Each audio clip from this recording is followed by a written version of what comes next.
Sí, hola, buenos días, María, ¿qué tal? Hola, buenos días. Eh, David, nada, conviene que tengas cargada la presentación, ¿vale? Sí, aquí Para la tengo. ahora, pues, cuando quieras la compartes, Vale, ¿vale? Para que así Buenos después no días. pierdas tiempo.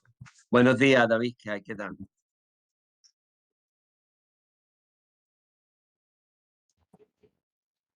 vale, Eso, ponlo en grande, eso es. Vale, perfecto. Ahora se ve perfecto. Muy bien, se ve muy bien, ¿eh? vale. ¿Tú escuchas bien o quieres que te ponga más alto? Sí, sí, nada, muy bien. Nada, se escucha perfectamente y se ve muy bien. Bueno, como, como os comenté ayer, pues ahora están siendo las sesiones de guardia de los diferentes hospitales, que termina ahora a las 1:15 y ahora cuando terminen, pues empezamos nosotros, ¿vale? Vale, Con la organización. De todas maneras, José Antonio Lozano de Cáceres ya está, se ha unido.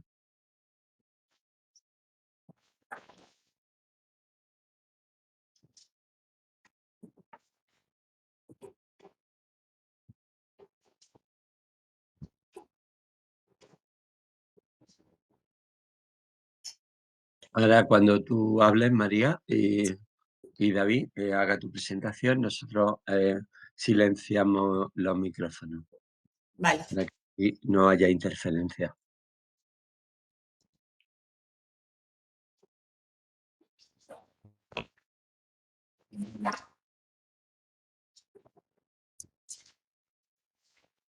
Mm.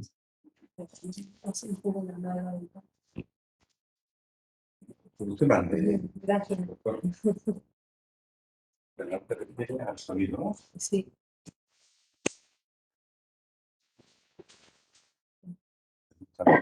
Mm. ay, gracias.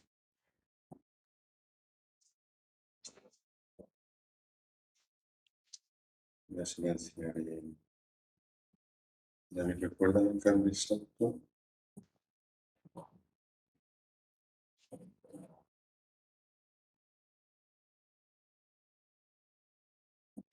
El que va del ordenador a la pantalla.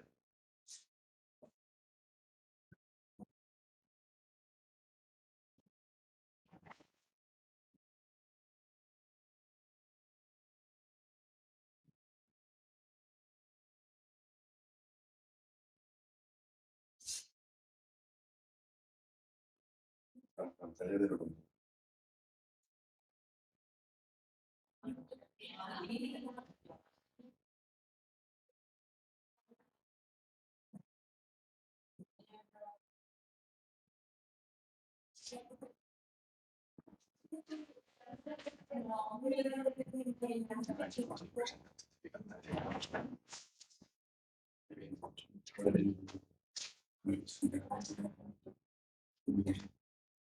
Sí, sí, a mí como no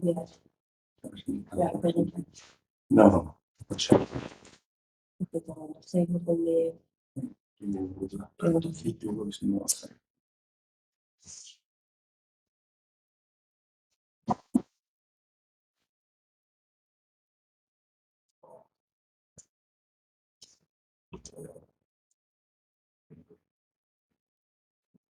Bien.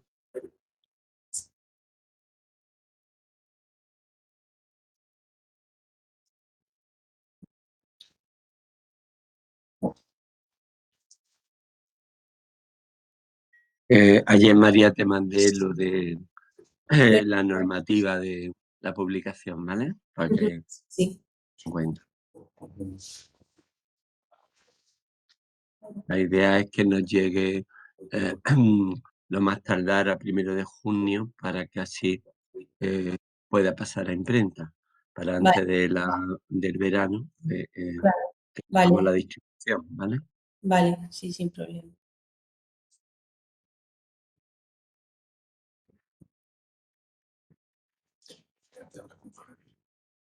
Sí.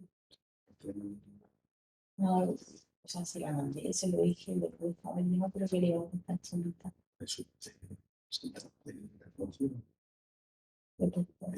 Moderado. Moderado.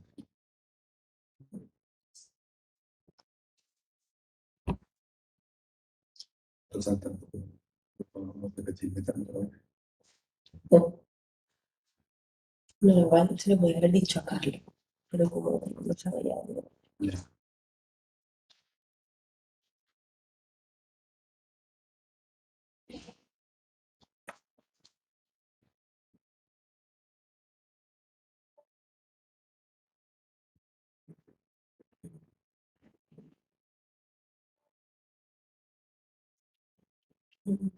Suave de conseguir con el Carlos.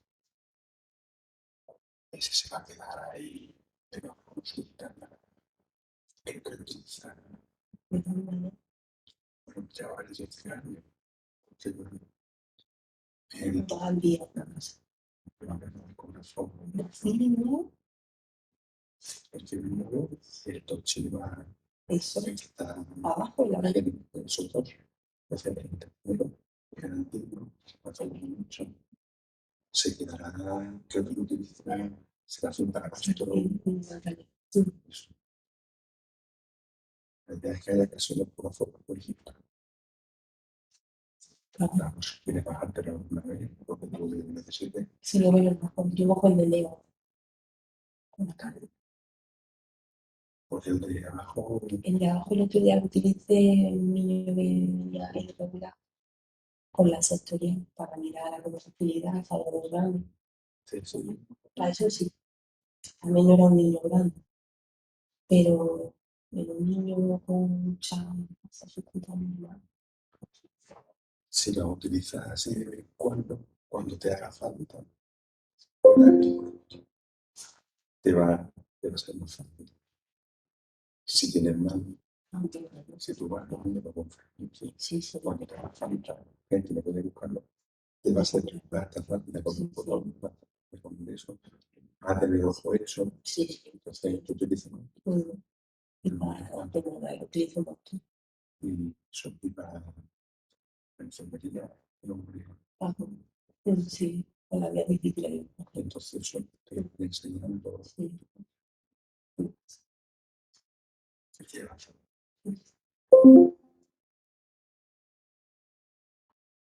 Ya se van uniendo colegas. Esperamos, son todavía las 14, vamos a esperar varios minutos.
Un poco,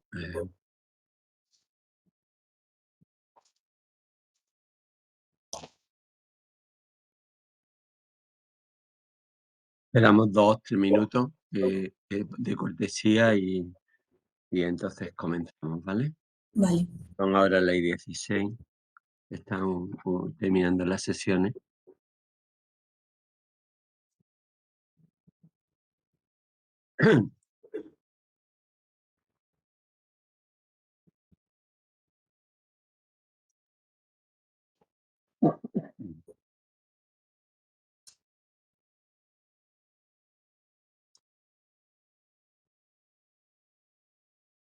Silencio tu móvil. Sí, silencio.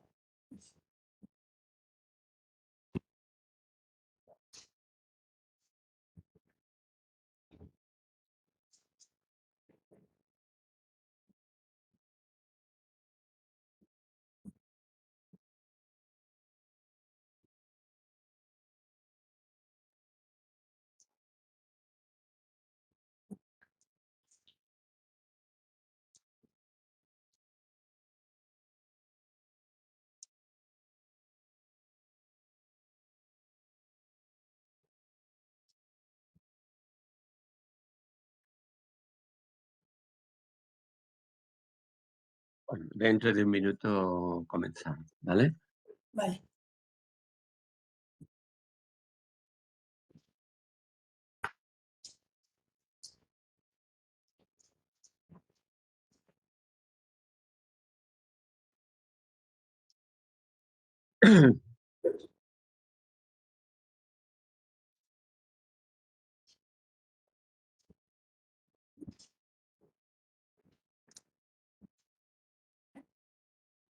Bueno, buenos días. Una vez más, pues en las reuniones que tenemos nuestra Sociedad de Pediatría Andalucía Occidental y Extremadura, vamos a tener una sesión multicéntrica telemática.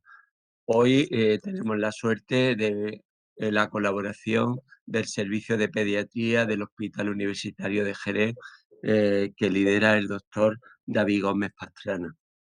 Han elegido un tema muy interesante que va a presentar la doctora María Abad Espada, que yo creo que nos interesa no solamente a los médicos pediatras de urgencia, sino a las de todas las especialidades, porque nos podemos encontrar con patología urgente cardíaca y tenemos que estar preparados para abordar toda esta amplia gama de patologías. Así que el doctor David Gómez Pastrana va a hacer la presentación de la ponente. Muchas gracias a todos. Os recuerdo una vez más que todas estas presentaciones serán publicadas junto con también toda la producción científica de la reunión de pediatría de Andalucía y Extremadura, que tuvo lugar, como todos sabéis, en Úbeda, en el próximo número de nuestra revista el órgano de difusión de la pediatría Andalucía y Extremadura, Voz Pediátrica, en el próximo número. Muchas gracias a todos y a todas. Bueno, buenos días y muchas gracias por la invitación a estas sesiones telemáticas. Hoy la sesión va a ser sobre patología cardiológica en urgencias pediátricas y la va a presentar la doctora María Abad, que en su último año de residencia hizo la subespecialidad de cardiología pediátrica y ahora su desempeño es en la urgencia pediátrica. Y a raíz de un caso que tuvimos en la urgencia nos pareció que podría ser importante pues revisar el tema de tal forma que las personas que normalmente ven patología aguda, generalmente en la urgencia pediátrica, pues tengan un poco en mente los motivos de consulta más frecuentes y las formas de actuación. Así que sin más, dejo con María. Gracias. Bueno, buenos días. Como ha dicho David, mi nombre es María Abad y voy a dar la sesión sobre patología cardiológica en urgencias pediátricas. Sin más, comenzamos. Este es el índice que voy a seguir a lo largo de toda la presentación. Y bueno, quería comenzar diciendo que la patología cardiológica representa un pequeño porcentaje de las urgencias pediátricas, pero sin embargo es responsable de gran parte de los cuadros potencialmente graves que debemos identificar precozmente. Nuestro objetivo en la urgencia no va a ser realizar un diagnóstico definitivo cardiológico, sino va a ser identificar qué pacientes sí que van a necesitar un estudio y una valoración por un cardiólogo de forma inminente. El objetivo de esta sesión es muy práctica, ¿vale? Va a ser sobre todo pues reconocer qué síntomas nos van a hacer sospechar que estamos ante una patología que tenga un origen cardiológico, identificar esas red flags que están ahora de moda, estos signos clínicos que nos tienen que alertar y, por supuesto, revisar las patologías cardiológicas frecuentes en urgencia y repasar su manejo desde la urgencia. Vale, yo creo que esta es la diapositiva más importante de toda la sesión, ¿vale? Las red flags cardiológicas.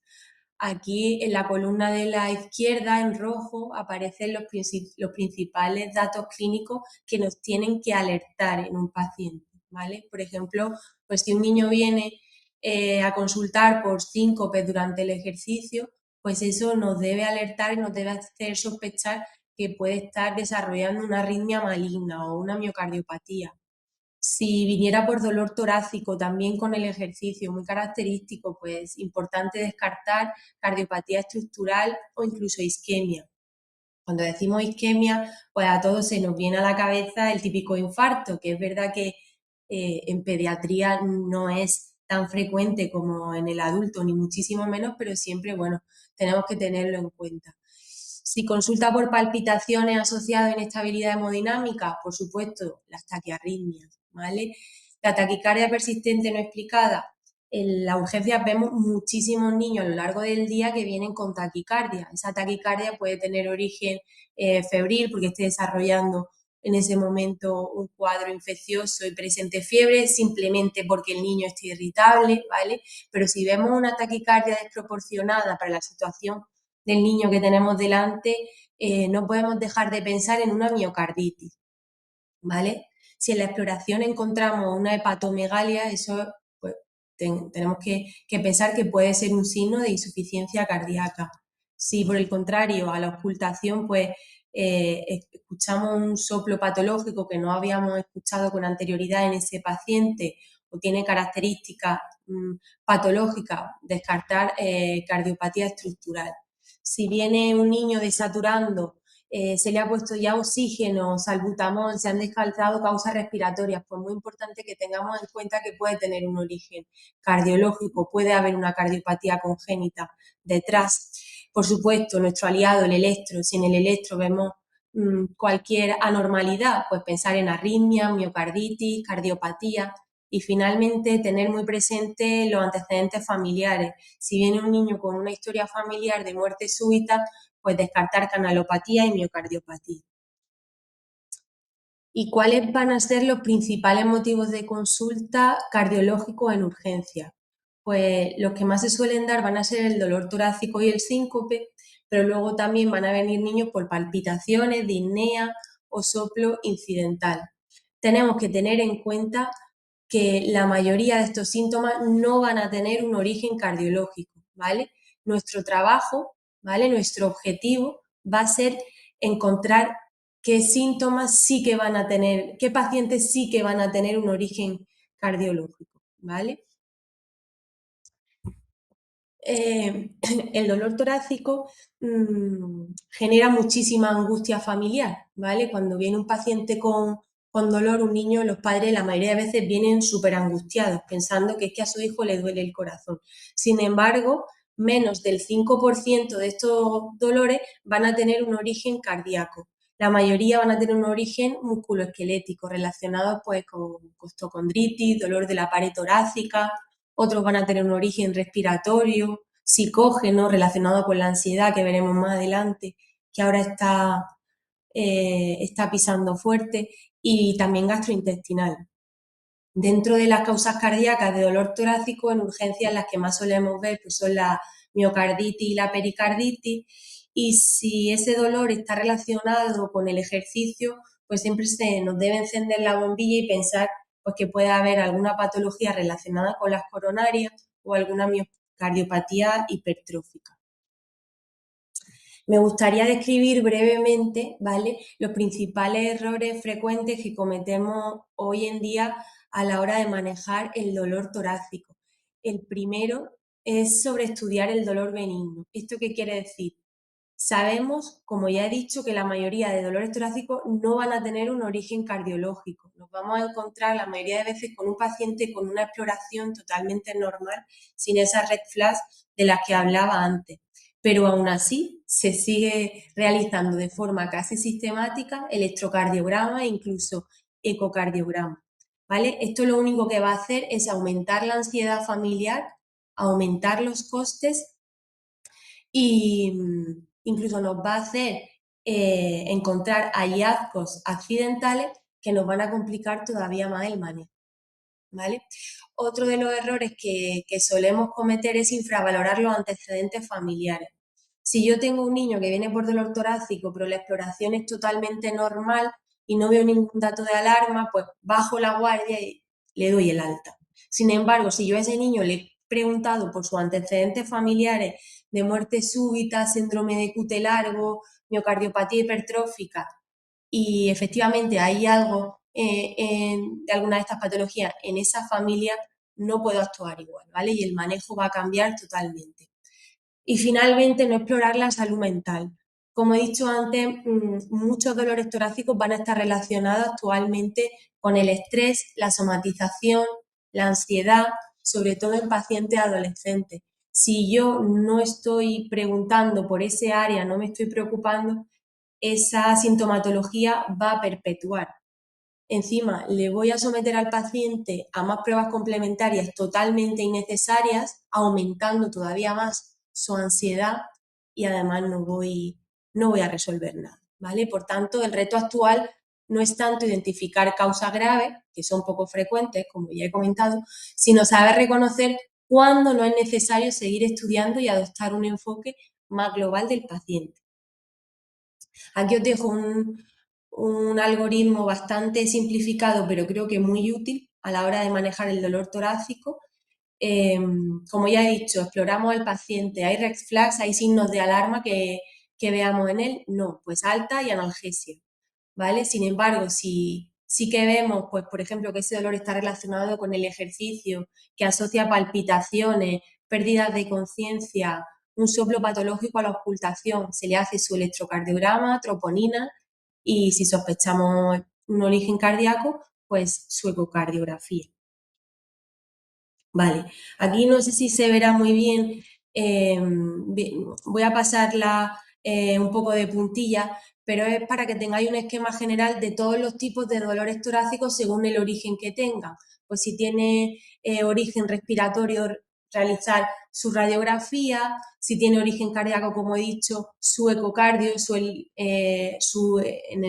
electro, ¿vale? Si tiene un origen digestivo, pues realizar, si se sospecha ingesta de cuerpo extraño, radiografía, ¿vale? Origen muscular, tranquilizar a los familiares y antiinflamatorios, es así muy general. Lo pondré en la revista de Vox Pediátrica cuando salga para que, sobre todo los residentes, yo creo que les puede ser muy útil, lo puedan consultar. Ahora pasamos al síncope. Se ha visto que hasta un 15% de los adolescentes van a presentar un episodio sincopal.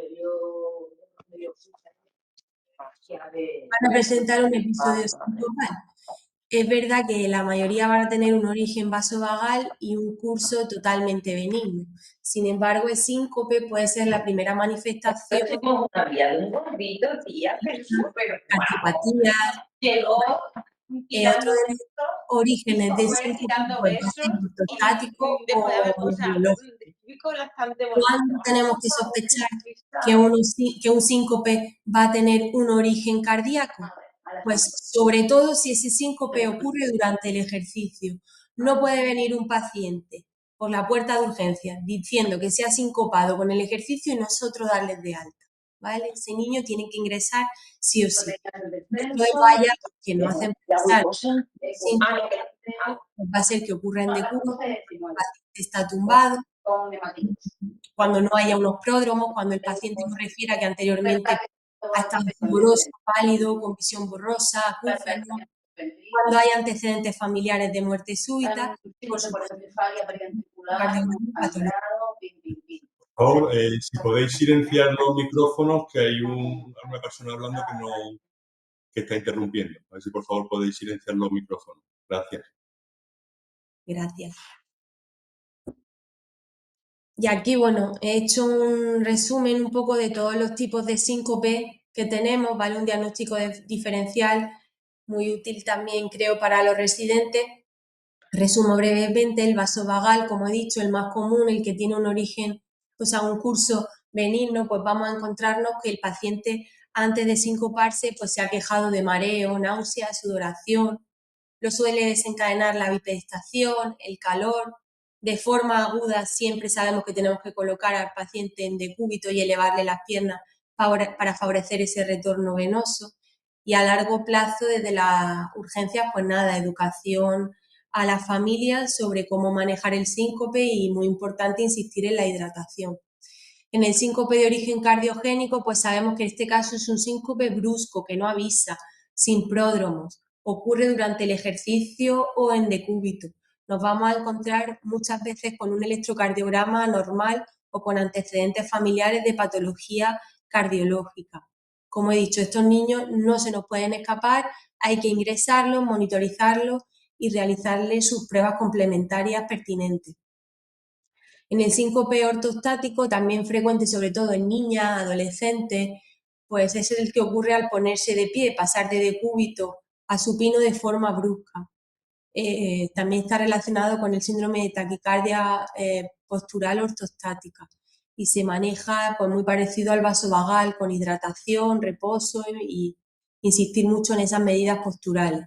Y finalmente el neurogénico, aquí tampoco suele haber pródromo, cursa con movimientos tónico-clónicos, si bien es verdad que el vasovagal también puede cursar con ellos, en el neurogénico pues esos episodios, esos movimientos van a ser más duraderos, ¿vale? Y además luego vamos a tener una fase posictal prolongada, el paciente va a estar con tendencia al sueño, nos va a ser complicado, difícil despertarlo.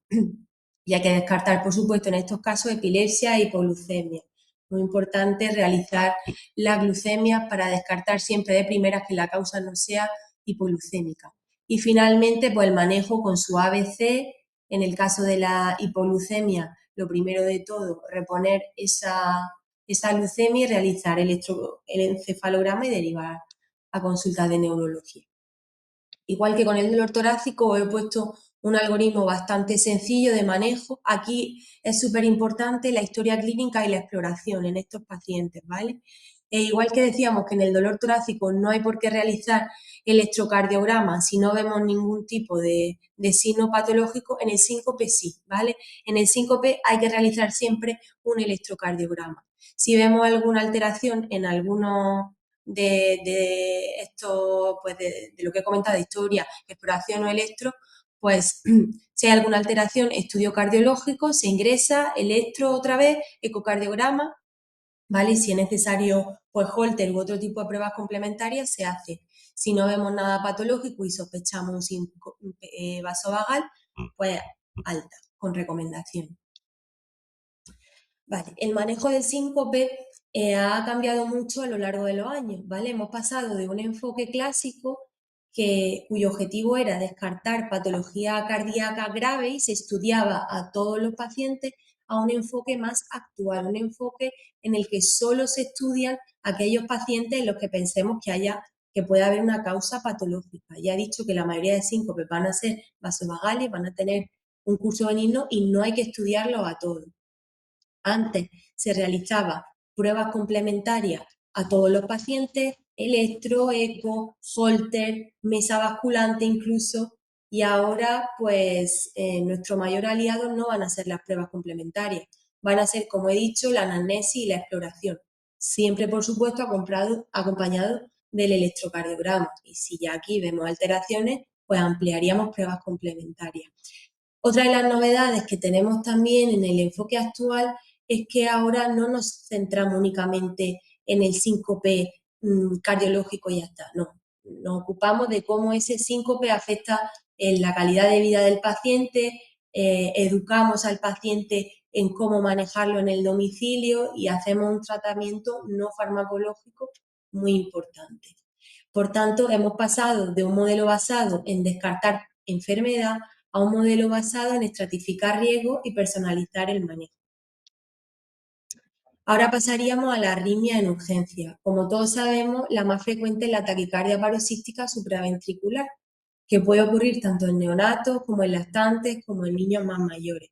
E incluso puede ser la primera manifestación de los síndromes de preexcitación como el Parkinson-White. La clínica va a variar muchísimo dependiendo de la edad del paciente.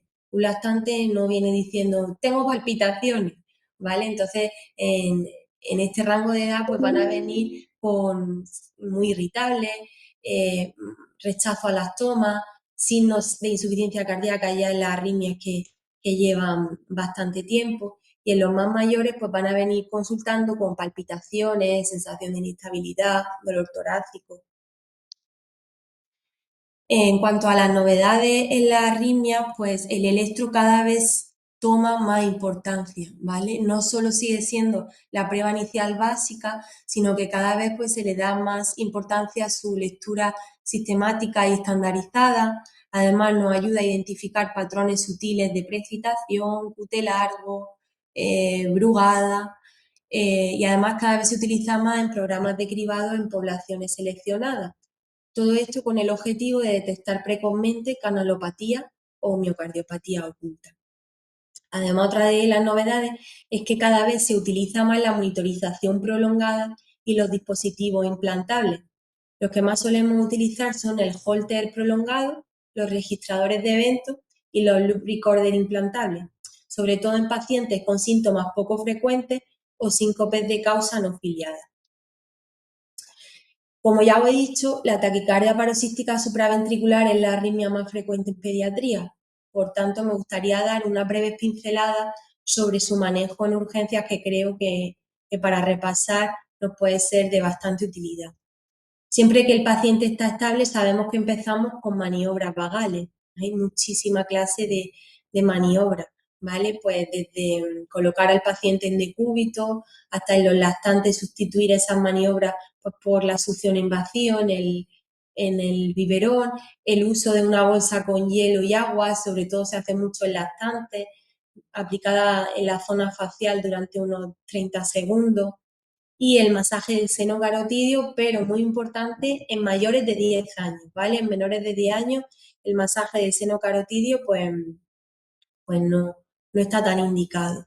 Lo que ya no está indicado, ¿vale? Que antes sí que se hacía, es la presión de los globos oculares, por ese riesgo de desprendimiento de retina. Si aún así la taquicardia no ha cedido, ya pasaríamos a la utilización de adenosina, que es el fármaco de primera línea para las TPSV. Daríamos una primera dosis a 0,1 miligramos por kilo, máximo 6 miligramos, por supuesto siempre a través de una vía periférica en el brazo derecho, ¿vale? Para que llegue lo más rápido posible al corazón. Si con esa dosis inicial no se ha conseguido revertir, pasaríamos a una segunda dosis a 0,2 miligramos por kilo, y si aún así tampoco se consigue revertir, ya se pondría a 0,3 miligramos por kilo, un máximo de 12 miligramos. Si a pesar de las 3 dosis de adenosina nuestro paciente no ha salido de la taquicardia supraventricular, ya utilizaríamos fármacos de segunda línea, como la amiodarona o la procainamida. Las guías nos insisten muchísimo en nunca mezclarlas, ¿vale? O usamos amiodarona o usamos procainamida, pero nunca las mezclamos. Y siempre tener en cuenta que van a ser fármacos de segunda elección, no van a sustituir a la adenosina. Y aún con esa no conseguimos que revierta, pasaríamos a la cardioversión, ¿vale? Que además es lo que utilizamos siempre que el paciente está inestable. Dosis inicial a 0,5 julio por kilo, y si aún así no revierte, podemos duplicar hasta un máximo de 2 julios por kilo. Importante también decir que los betabloqueantes y el verapamilo no son fármacos de segunda elección en la PSV, ¿vale? Sobre todo tener en cuenta el verapamilo no se puede utilizar en lactantes, ¿vale? Por ese riesgo de colapso hemodinámico, por esa caída de la tensión que produce, esa vasodilatación. Muy bien, ahora pasamos al síndrome inflamatorio miocárdico. Esto es un nuevo concepto que introduce la Guía de la Sociedad Española de Cardiología en 2025 e integra la miocarditis y la pericarditis como un continuo. Ya no son entidades separadas, ¿vale? Ya se maneja como un espectro antiinflamatorio. Este grupo de trabajo quiere que utilicemos este término durante todo el proceso diagnóstico inicial hasta que llegamos a un diagnóstico final. Este concepto, síndrome inflamatorio miocárdico, ¿qué es lo que incluye? Pues incluye la miocarditis pura, la pericarditis, la miopericarditis y la perimiocarditis, ¿vale? y sus diferentes mecanismos, tanto el viral, el inmunomediado, el autoinmune como el genético inflamatorio. Me voy a centrar un poquito más en la miocarditis porque creo que es una de las patologías que más ha variado en su manejo y su tratamiento a lo largo de los últimos años. Como ya he dicho, cambia hasta el concepto, ¿vale? Antes se conocía como una entidad única y ahora no. Podemos tener una miocarditis en un paciente que lo único que presenta es dolor torácico y las troponinas ligeramente elevadas, hasta un paciente que presenta una miocarditis y te viene por un shock fulminante, ¿vale? Por ese amplio espectro tenemos que tener en cuenta que es una patología bastante importante que, como ya he dicho, pues se puede presentar de múltiples formas. Desde el punto de vista fisiopatológico, conocemos la miocarditis por sus tres fases. Una primera fase inicial, viral, en la que hay una invasión directa del miocardio. Una segunda fase aquí inmunomediada, que es la que nos marca el pronóstico, aquí es donde aparece la clínica, pueden aparecer la disfunción ventricular, la arritmia, y ya una tercera fase, una fase crónica, donde aparece la fibrosis o la necrosis. ¿Vale? Quería destacar una idea clave y es que en el paciente pediátrico el daño que produce la miocarditis no es tanto por el virus en sí, ¿vale? Sino por la respuesta inflamatoria del huésped. ¿Eso qué quiere decir? Pues en los niños con miocarditis es bastante común que se vea un empeoramiento una vez pasada la primera fase sintomática, una vez que ha pasado la fiebre, el malestar general, es cuando empeora y es precisamente por esa respuesta inflamatoria. Vale, en cuanto a la sintomatología también va a depender mucho de la edad. En lactantes pues vienen consultando por irritabilidad, por dificultad para la alimentación, taquipnea, sudoración, palidez. Muy importante la taquicardia desproporcionada, que ya hablé al principio de ella. Siempre que tengamos una taquicardia que no nos cuadre, vamos a pensar en una miocarditis. Y en niños mayores pues van a venir quejándose de dolor torácico, palpitaciones, intolerancia al ejercicio, y además es característico que en días previos hayan tenido un cuadro viral. En cuanto al diagnóstico de la miocarditis, en el electro pues vamos a tener desde todo hasta nada. ¿Esto qué quiere decir? Pues nos podemos encontrar un electro totalmente normal, es verdad que es raro, pero podemos encontrarnos un electro normal, pero también podemos encontrarnos taquicardia sinusal, alteraciones del ST, de la onda T, bajo voltaje, arritmia, bloqueo AV, ¿vale? La miocarditis no tiene una alteración característica en el electro. Siguiendo con el diagnóstico, pues se sigue, por supuesto, utilizando las troponinas y el ProBNP. Sin embargo, pues se ha visto que las troponinas no se relacionan bien con la gravedad de la miocarditis. Tú puedes tener un paciente con una miocarditis leve y unas troponinas muy elevadas y al revés, un paciente grave con unas troponinas que están prácticamente normalizadas, ¿vale? Ahora el diagnóstico, y aquí la principal novedad es la importancia que ha cogido la resonancia magnética cardíaca, ¿vale? Es la prueba diagnóstica no invasiva más útil de la miocarditis, y no solo porque confirme el diagnóstico, sino también porque tiene un papel fundamental en la estratificación del riesgo. Y esto lo hace pues gracias a los criterios actuales, los de Lake-Lewis actualizados. Si nosotros hacemos una resonancia magnética a un paciente con una miocarditis y vemos que tiene un edema miocárdico en la resonancia, pues esto significa que la miocarditis está en una fase aguda irreversible, ¿vale? Tiene buen pronóstico. Sin embargo, si en esa resonancia ya observamos un realce tardío, significa que ya hay necrosis o fibrosis en el miocardio. El realce tardío en la resonancia, como aquí os pongo en rojo, es el principal predictor de eventos arrítmicos y de mala evolución, incluso en pacientes con una función ventricular conservada. Esto quiere decir que si el paciente tiene una miocarditis y tiene una función ventricular normal, pero hay un realce tardío en la resonancia, ese paciente no es un paciente de bajo riesgo, ¿vale? Ese paciente tiene un alto riesgo de desarrollar arritmia. Y ya finalmente, las alteraciones T1 o T2 mapping, que son técnicas cuantitativas que detectan inflamación que no se ve en las secuencias clásicas y son las más nuevas y las más actuales, y por supuesto si diagnostican la enfermedad pues desde un inicio muy temprano y tiene buen pronóstico. Y ya de cara al tratamiento, pues antes se utilizaban muchísimo los inmunosupresores de forma sistemática y ahora se ha visto pues que no, que tenemos que realizar un tratamiento de soporte. Si tenemos un paciente que ha hecho una insuficiencia cardíaca, paliar esa insuficiencia cardíaca, controlar la arritmia en los casos en los que haya y, por supuesto, restringir siempre el ejercicio. Y ahora pues se ha visto que la inmunoglobulina pues ya no se están poniendo tanto de forma sistemática y muchísimo menos los corticoides. Lo más novedoso aquí es el uso del desfibrilador portátil en pacientes con alto riesgo arrítmico en fase aguda. De esta forma, pues protegemos al paciente sin necesidad de tener que implantarle un desfibrilador definitivo de forma precoz. Ahora pasaríamos a la pericarditis. La pericarditis, como sabemos, es una inflamación del pericardio, de esa membrana que envuelve al corazón, y pues puede tener diferentes formas de presentación, desde una pericarditis aislada hasta una miopericarditis. ¿Esto qué quiere decir? Pues que empieza como una pericarditis, como una membrana, una inflamación del pericardio, pero luego se extiende y termina afectando al miocardio. Puede asociar derrame pericárdico y en los casos más graves podemos ver un taponamiento cardíaco. Ocurre sobre todo en los niños más mayores y en adolescentes, si es verdad que es más raro en lactantes y la causa suele ser viral. En cuanto a la clínica, el síntoma principal va a ser el dolor torácico y lo característico de este dolor es que es un dolor retroesternal que empeora con la inspiración profunda y el decúbito y que va a mejorar cuando el paciente se inclina hacia adelante. Puede asociar otros síntomas como la fiebre, la disnea o el malestar general. En relación a la exploración física, es característico en la pericarditis el roce pericárdico, ¿vale? No se escucha siempre, tenerlo en cuenta. Es un sonido áspero, mejor audible cuando el paciente se inclina hacia adelante y puede ser intermitente.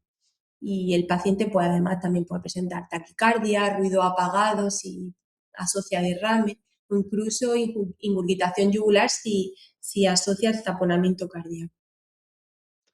En cuanto al diagnóstico, pues solemos utilizar el electrocardiograma, ¿vale? Y va a tener diferentes fases. La primera fase solemos ver en el electro una elevación difusa del ST, la segunda fase esta elevación se va a normalizar, en la tercera fase ya vamos a ver la onda T negativa y en la cuarta fase pues igual, se normaliza, ¿vale? Y también suele asociar en ocasiones un descenso de SPR. Por supuesto, seguimos utilizando a nivel analítico los marcadores inflamatorios, PCR, VSG, y las troponinas pues suelen ser normales o prácticamente normales. ¿Por qué? Porque cuando ya tenemos una elevación de troponina, pues ya sabemos que se está afectando el miocardio y ya vamos a tener una miopericarditis. En la eco, pues podemos tener una eco totalmente normal en una pericarditis. Importante valorar siempre la función cardíaca, los signos de taponamiento y de derrame. Por tanto, ¿cómo diagnosticamos una pericarditis? Pues vamos a utilizar estos 4 criterios y el paciente debe cumplir al menos 2, que presente dolor torácico típico, roce pericárdico, cambio en el electro o derrame pericárdico diagnosticado en ecografía. Y finalmente, en la pericarditis hay una novedad bastante importante en cuanto al tratamiento. Antes, el tratamiento de primera elección eran únicamente los antiinflamatorios no esteroideos, sobre todo el ibuprofeno a dosis antiinflamatorias altas, y ahora, junto con los AINES, utilizamos la colchicina. Antes la colchicina se utilizaba como fármaco de segunda línea y en ocasiones, pero es que ahora se tiene que utilizar siempre asociado a los AINES, ¿vale? Ya no es opcional. Ya se ha visto que su uso en pediatría es bastante seguro. ¿Y por qué utilizamos la colchicina asociada a los antiinflamatorios? Pues porque se ha visto que disminuye mucho el riesgo de recurrencia, ¿vale? Y además acorta la sintomatología. Por supuesto, no utilizamos corticoides en pericarditis y también una novedad bastante importante es el uso de los antiinterleuquina 1, el anakinra y el rinolazep, ¿vale? Para las pericarditis recurrentes, en niños que hacen pues pericarditis con frecuencia. Y por supuesto, si el paciente está inestable, recurriríamos a la pericardiocentesis. Aquí os dejo un ejemplo de un electrocardiograma de una pericarditis en el que vemos pues una elevación difusa del ST. Y ya para acabar, pues quiero dar unas breves pinceladas sobre la insuficiencia cardíaca, ¿vale? Esta pues va a variar muchísimo dependiendo de la edad. Esto, la insuficiencia cardíaca es un tema pues que puede dar para una sesión entera, pero bueno, para tener únicamente pues unas breves pinceladas. En el recién nacido, la causa más frecuente van a ser las cardiopatías congénitas y se suele presentar pues con signos de shock, de mala perfusión, relleno capilar enlentecido, palidez cutánea. En el lactante, las causas más frecuentes van a ser los SHUNT izquierda-derecha, la CIV grande, la CIA, ¿vale? El ducto arterioso persistente.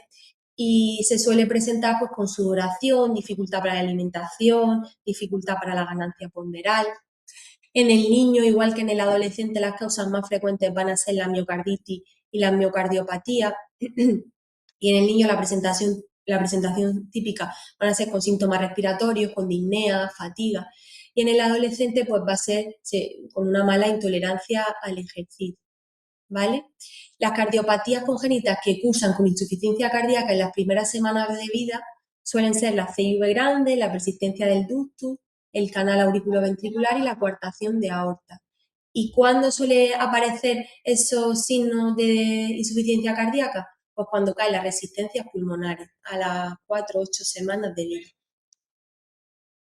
A diferencia con la insuficiencia cardíaca del adulto, en el niño vemos menos edemas periféricos. Sabemos que en los adultos es muy característico pues, que se le inflamen los tobillos, ¿vale? Esto en el niño es más raro. Suelen contar con más síntomas respiratorios, problemas para alimentarse y retraso en esa ganancia ponderal. En cuanto al diagnóstico, pues recurrimos por supuesto al electro, que ocurre igual que en la miocarditis, podemos tener un electro totalmente normal o un electro pues con alteraciones de todo tipo, signos de hipertrofia ventricular, arritmias, signos de isquemia, ¿vale? En la radiografía de tórax vamos a observar cardiomegalia, signos de congestión pulmonar. Analíticamente, troponina y proBNP, sobre todo un proBNP elevado, aunque ya sabemos que una elevación del proBNP no es específico de la insuficiencia cardíaca, ¿vale? Y finalmente, pues por supuesto, la ecocardiografía, que va a ser la prueba clave, donde tenemos que valorar función ventricular y descartar cardiopatías congénitas y derrame. Y ya finalmente, pues en cuanto al manejo, si el paciente está estable, oxígeno siempre, diurético, el que más utilizamos la furosemida, monitorización y por supuesto siempre ingresarlo. Y en los pacientes inestables, su soporte inotrópico, ventilación y unidad en cuidado intensivo. Y ya para acabar, pues bueno, estas son las 3 ideas clave con las que me gustaría que os quedarais. Como dije al principio, la patología cardíaca es poco frecuente en las urgencias pediátricas, pero es grave, es una de las causas de potencialmente mortales más frecuentes. Saber identificar esas red flags de las que hemos hablado a lo largo de toda la sesión y ayudarnos del electro, ¿vale? El electrocardiograma va a ser nuestro mayor aliado. Esta es la bibliografía que he utilizado y muchísimas gracias. Bueno, muchas gracias, María, por la presentación estupenda. Y estamos abiertos a las preguntas que queráis.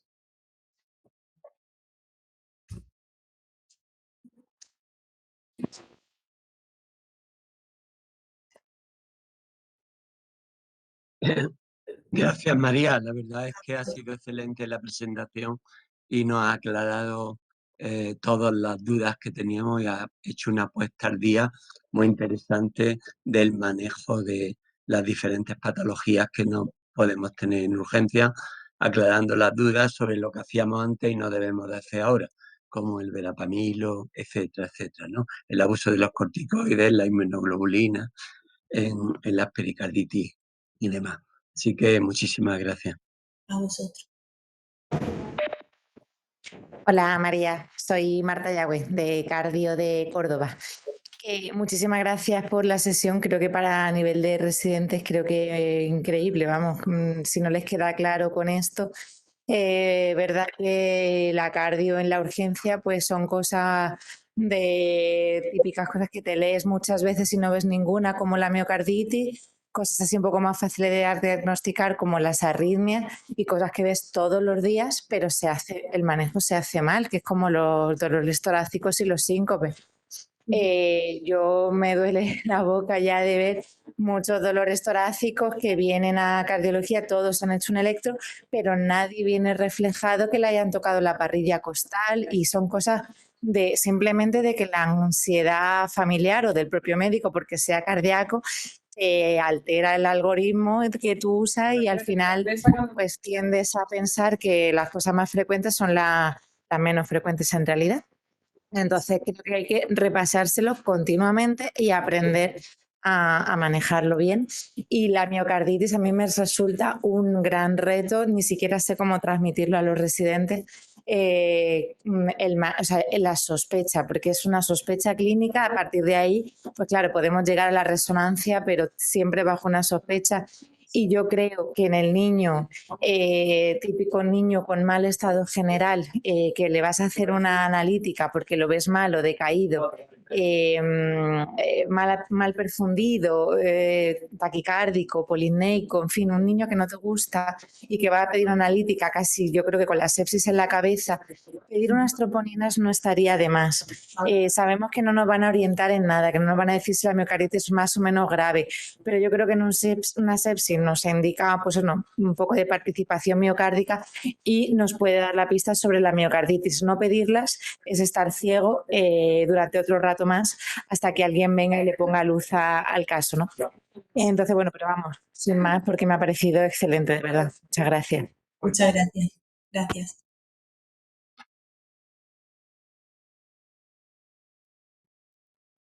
¿Alguna otra cuestión? ¿Quieres comentar algo, María, sobre el tratamiento de segunda línea de la taquicardia supraventricular paroxística que has comentado? Pues bueno, he comentado que los que más se suelen usar es amiodarona y procainamida. Si tenemos claro que es una taquicardia paroxística supraventricular, pues se suele utilizar siempre la procainamida antes que la amiodarona, ¿vale? Se ha visto que la procainamida pues tiene mayor efecto sobre las taquicardias por entrada y tiene al final un menor efecto inotrópico negativo que la amiodarona. La amiodarona se reservaría para casos en los que no tengamos claro ante qué tipo de arritmia estamos, ¿vale? Y por supuesto, pues también si tenemos en unidad de cuidado intensivo, creo que también se utiliza más la amiodarona porque están más controlados los pacientes. Muy bien. Un tema en ese sentido es que me gustaría que comentara María el tema de los beta bloqueantes, que a veces los cardiólogos pues no lo aconsejan en urgencia después de la adenosina. Claro, los betabloqueantes se utilizarían más como profilaxis, ¿no? Más que como uso de segunda línea, por ese bloqueo del nodo que produce. Mucho mejor utilizar amiodarona y procainamida. Un betabloqueante puede provocar una bradicardia y darnos un susto bastante importante. El uso de betabloqueante, utilizarlo más como método profiláctico, como tratamiento profiláctico. Muy bien, muchas gracias.